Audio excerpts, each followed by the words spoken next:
Tehdään tänään sienikastike. Mulla on täällä kattilassa öljyä, pari ruokalusikallista. Se on nyt siinä lämmennyt. Lisätään kattilaan herkkusieniä, mä oon viipaloinut.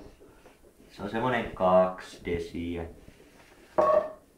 Herkkusieniä ja sitten tommonen pieni sipuli.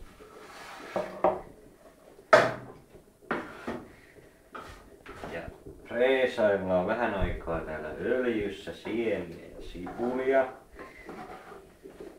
Vain että ne pehmenee.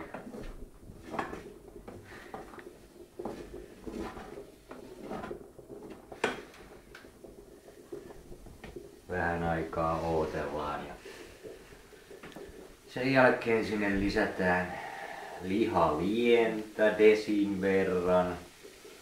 Sitten maitoa desin verran ja pari desiä kermaa. Ihan ruokakermaa. Näitä määriä voi vaihdella riippuen minkä paksusta haluaa kastikkeesta. Ja lihaliemen tilalla voi käyttää kasvislientä.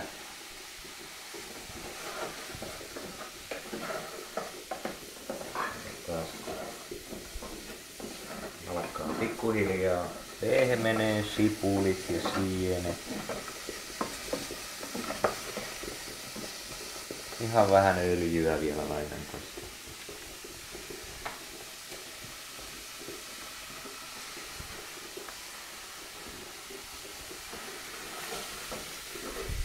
Sienistä lähtee mauti irti.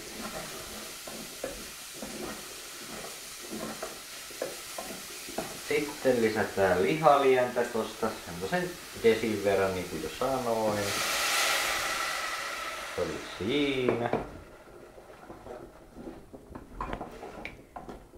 Sitten tätä ruokakermaa oli 2 desiä.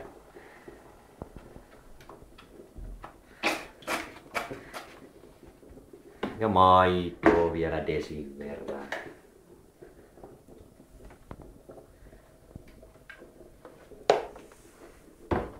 Ja nythän siellä on lihalientä, että välttämättä suolaa ei kauheasti tarvi, mutta laitetaan nyt ripaus suolaa.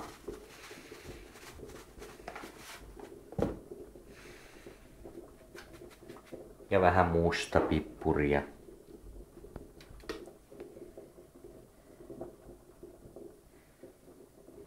No, sitten vaan odotellaan kun se olisi vielä kiehahtaa ja sitten vielä suurustetaan hieman maissijauholla. Mulla on täällä 2 ruokalusikallista maissijauhoa sekoitettuna veteen.